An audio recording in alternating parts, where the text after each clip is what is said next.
one of these crimes, every one of these indictments is of criminal activity that would not have happened were there not an investigation.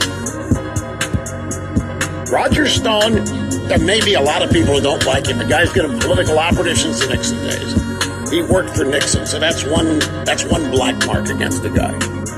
He's very public and he's very brazen and he's very, sticks his chin out and dares you to hit him. And other techniques to aid the people for whom he's working. And despised much like Roger Ailes was despised.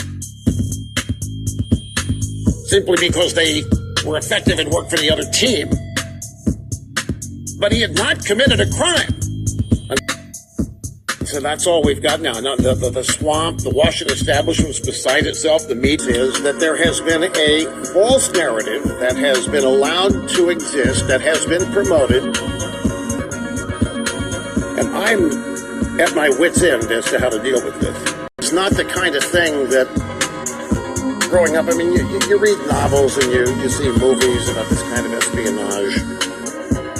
But when you really think about it, this is not the kind of injustice that actually happens in the United States. We have too many safeguards in place to prevent the runaway, wanton targeting, and we don't.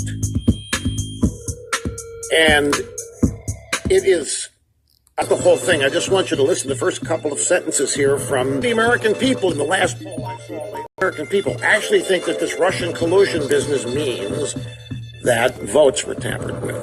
The Russians actually somehow manipulated votes and did affect the outcome of the election. That's what Russian meddling or collusion has come to mean after 2 years of never-ending news stories in nature. There are people, the people who ought to be tried, accused and charged and tried, are the people running this investigation. People in the orbit of Hillary Clinton while she was Secretary of State, Barack Obama while he was president, and Hillary Clinton's campaign committee. So the American people in the last poll I saw late last year, 42% of the American people actually think that this Russian collusion business means that votes were tampered with. The Russians actually somehow manipulated meddling or collusion has come to mean after 2 years of never-ending news stories featuring anonymous leaks claiming that this happened when it didn't. It's such a gigantic hoax in nature. They're accused and charged and tried are the people running this investigation.